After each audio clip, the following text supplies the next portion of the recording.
Você já se inscreveu no canal Espiritismo Cast? Não esqueça de ativar o sininho e todas as notificações. Assim te informaremos quando houver novos vídeos. E ajude a manter este trabalho voluntário, clicando em Seja Membro. Com isso você nos ajuda a produzir mais conteúdo sobre nossa rica doutrina, com a melhor qualidade técnica possível. E não se esqueça de clicar no like e compartilhar com seus amigos. Gratidão pela sua presença.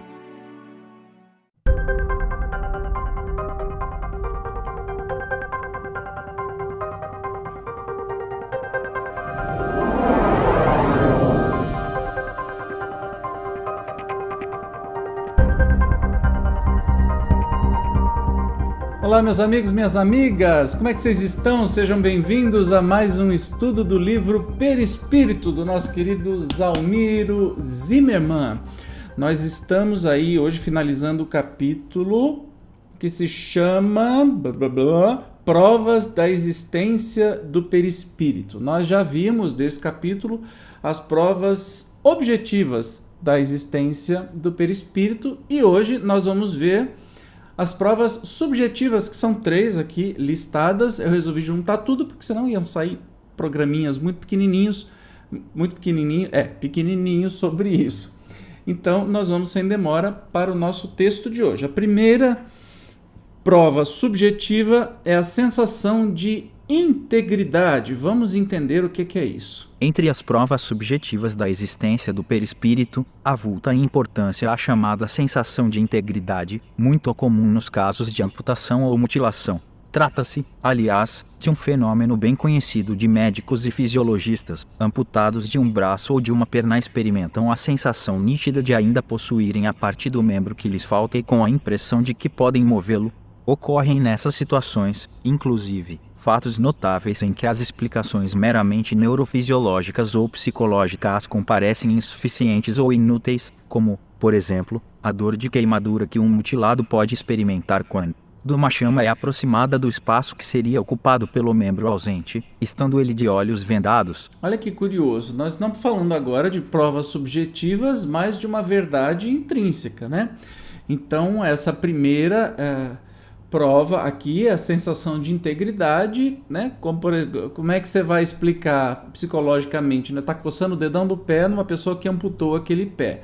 Ah, é um problema neuronal, tá, beleza, mas aqui, venda o olho de uma pessoa, aproxima uma chama no espaço que seria o pé dessa pessoa, que foi amputada, e essa pessoa grita de dor, de queimadura do pé. É porque tem alguma coisa aí, né? O seu perispírito continua aí, o que foi amputado foi o corpo físico. A esse respeito, são muitas também as experiências relatadas. Ernesto Bozano, por exemplo, descreve um episódio bem significativo comunicado à La Revue Scientifique et Morale du Spiritisme pelo comandante Darger. Meu francês está maravilhoso hoje. Estando de visita a Veretes, Indret Loire, vi um moço maneta, braço direito, chamado Secos, passar diante de casa. Alguns dias após encontrei-me com a mãe dele que me relatou o acidente de seu filho, cujo braço fora esmagado por uma engrenagem. O que de mais estranho lá, disse-me ela, é que meu filho sente a presença de seu braço que falta, cujos dedos, afirma, pode mover à vontade. Interessante, mas vamos continuar aqui no relato aqui. Eu lhe disse então, diga a seu filho que ele estenda seu braço faltante sobre a chama de uma vela, de modo que a chama percorra desde o ombro até a ponta dos dedos e talvez ele venha a sentir a queimadura. 2 dias após, ouvi o moço chamar-me na rua para me dizer o seguinte: o senhor me pregou uma boa peça e me fez queimar os dedos. Então me explicou que estendera seu braço ausente sobre a chama da vela, fazendo com que ela percorresse até a ponta dos dedos, e que, somente eles, haviam sentido a queimadura, ao passo que o braço nada experimentara. Ainda me disse que podia torcer o braço ausente à vontade, mas não completamente só em ângulo reto, cuja figura me fez com o braço existente. Fui então à sua casa, vendei-lhe os olhos e, agindo sobre o seu braço, ora percorrendo com a chama de uma vela, ora passando sobre ele a minha mão, convenci-me de que me havia dito a verdade. Bem sei que a medicina já observou casos semelhantes, mas os atribuiu a uma causa diversa da presença do perispírito, no qual ela não acredita. A ciência não acredita no perispírito, mas olha, depois de uma experiência dessa, Como é que você faz? Você vendo o olho da pessoa e, olha, ele amputou o braço aqui, não tinha o braço, né? Aí pediu para estender os 2 braços. Esse aqui não existe. Passou a chama, queimou a ponta dos dedos, né, gente? É meio difícil de explicar de algum outro jeito, a não ser que existe o perispírito. Observa Bozano que essa narração foi subscrita pelo próprio mutilado, Fernando Sicos, com assinatura reconhecida pelo secretário da prefeitura, Sr. Gaucher, que lhe apôs o selo da repartição. É como se fosse uma... Como que se diz quando a gente vai para o cartório para reconhecer firma? Então, foi reconhecido firma. Essa sensação de integridade é também observável em outros casos, como em certos doentes hemiplégicos e em pessoas nascidas com um membro mais curto. William James, um notável psicólogo norte-americano, relata a propósito. Certa mocinha de 15 anos e um homem de 40, os quais só tinham a mão normal, sendo que a outra apresentava, em lugar de dedos, ligeiras proeminências carnudas, sem ossos nem músculos. Tinham a sensação precisa de dobrar os dedos inexistentes todas as vezes que dobravam o coto informe. Paralelamente, pessoas nascidas com um braço mais curto do que o outro asseguravam que, a julgar pelas sensações experimentadas, o comprimento do membro atrofiado não lhe parecia mais curto do que o outro. Um aleijado, ao qual faltava quase todo o antebraço, de sorte que a mão atrofiada parecia ligar-se diretamente ao cotovelo, tinha a sensação de possuir um braço normal, cujo comprimento em nada era inferior ao outro braço. Aspas. Evidentemente, a neurofisiologia oferece, em boa parte dos casos, explicações que merecem toda a atenção, sabendo-se que a ciência cumpre esclarecer, buscando as causas através de investigações quase sempre muito árduas. Todavia, é preciso bem discernir, uma vez que numerosos casos há, em que as hipóteses formuladas pelos cientistas que não veem além do véu dos neurônios materiais, simplesmente, não condizem com a realidade. E se podem explicar um aspecto do fenômeno, não o conseguem em relação a outro. Haja vista, por exemplo, o que acontece com os hemiplégicos, cujas sensações subjetivas podem apresentar-se suscetíveis de serem até plausivelmente interpretadas à luz da neurofisiologia, mas, ao se amplificarem, se presentes as necessárias condições, já indicam claramente a existência de um corpo espiritual íntegro, a refletir-se no sistema nervoso e a construir a impressão de que o corpo físico não apresenta qualquer anormalidade fisiológica. De qualquer forma, o significativo repertório de casos comprovados por pesquisadores de ilibada reputação autoriza sejam esses fenômenos ligados à sensação de integridade, sensação de presença dos chamados membros fantasmas, arrolados com devido cuidado entre os meios de demonstração científica da existência do perispírito. Por isso que é uma investigação subjetiva, uma prova subjetiva, porque depende da opinião ou dos sentimentos daqueles que estão sem os membros, por exemplo. Mas olha que bacana isso, gente. Não é encantador? Mas não para por aí, não. Agora tem as percepções extracorpóreas, né? Que são as percepções que certos sujeitos conseguem obter estando fora do corpo físico.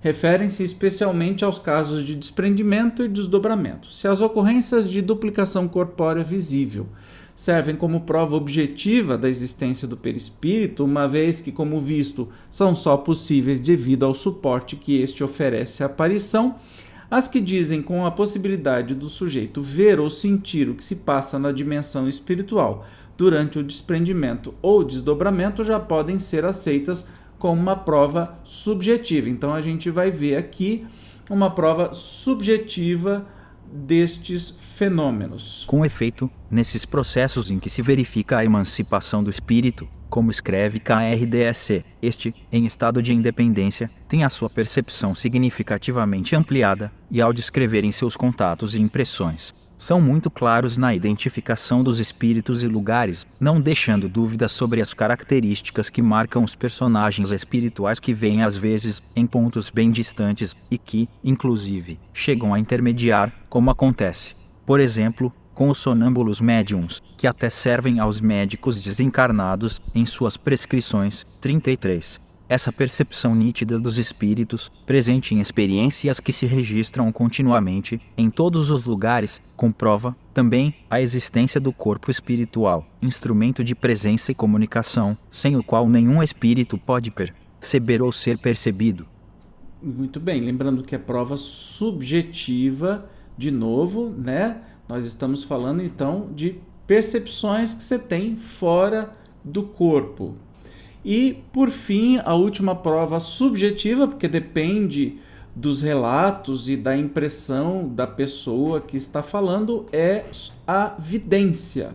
A vidência comparece como uma faculdade especialmente propícia à comprovação da realidade do espírito, não só por ser muito comum entre médiuns espíritas e não espíritas, como, em casos de sensibilidade mais avançada, ensejar percepções e relatos claros e minuciosos. Tais relatos, coincidentes entre si em todos os lugares, em quase todos os tempos, mostram que os espíritos se apresentam como se encarnados estivessem com todas as suas características físicas e psicológicas, de modo a não deixarem dúvida sobre a sua identidade. E isso, obviamente, só se verifica porque existe o perispírito a plasmar formas ou aparências, possibilitando a interação da alma com o meio que diz com sua condição evolutiva. Então, nós estamos falando aqui da vidência. A vidência é a capacidade que a pessoa tem de enxergar o mundo espiritual, enxergar os espíritos, né? Então, os espíritos não precisam se materializar para passar pelo nosso olho, formar imagem e tudo mais. A vidência é algo que não se utiliza do nosso próprio olho, e sim as imagens são impulsos elétricos recebidos diretamente do próprio cérebro, no próprio cérebro.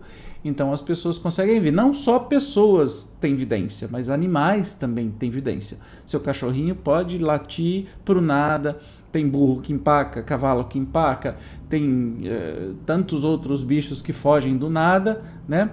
Então essa é uma capacidade geral. Vamos continuar aqui na leitura, não consegui selecionar. A percepção que a vidência propicia guarda muita semelhança com a que acontece em estado de desprendimento ou desdobramento, mesmo porque o processo apresenta claras linhas de identidade. O sinal diferencial, todavia, está no fato de que, embora na vidência comum verifique-se, de ordinário, um leve tipo de desprendimento, não é preciso que o médium, e assim é, porque, descrevendo o mundo espiritual, não deixa de fazer o papel de intermediário entre os dois planos de vida, chegue, propriamente, ao estado de transe, como acontece nos casos de efetivo desprendimento e de desdobramento consciente. Importante é que se tratem de importantes vias de acesso e intercomunicação com o mundo espiritual, servindo bem à demonstração da existência do psicossoma, impondo-se, ainda, considerar que essa percepção dos espíritos desencarnados pelos encarnados deve-se, afinal, ao contato de perispírito a perispírito que entre eles realiza. Então, de novo, o perispírito está presente porque essa vidência é graças ao perispírito do espírito e o perispírito do médium vidente, tá? Que tem essa capacidade de visualizar o mundo espiritual. Então, mais uma prova subjetiva da existência do perispírito, uma vez que as pessoas veem pessoas, né? Você talvez tenha vidência, eu não tenho, mas se você tem vidência, você vai ver pessoas. A sua tia que morreu, você vai vê-la do jeito que ela era, da aparência, usando roupas, enfim, porque o perispírito da sua tia está desse jeito, ou se colocou desse jeito para te despertar esta lembrança. Então a vidência não é uma esquizofrenia, você está vendo, o processo é porque o perispírito da pessoa que está sendo vista e o seu perispírito se expandiram, entraram em contato, e com isso você recebe mediunicamente, diretamente no seu cérebro, as informações visuais, que poderiam ser a informação auditiva, né, a audiência. Então a gente poderia colocar uma prova subjetiva aí, a audiência também, e também tem a questão de você receber e escrever, né? Você é tudo fruto do contato entre os perispíritos. Legal, gente? Acabamos então o capítulo hoje. No próximo encontro, hoje foi mais rapidinho. No próximo encontro, vamos falar sobre o duplo etérico. Oh, meu Deus, do que se trata? O que significa isso? Descubra, você não vai perder, né? Até lá, tchau!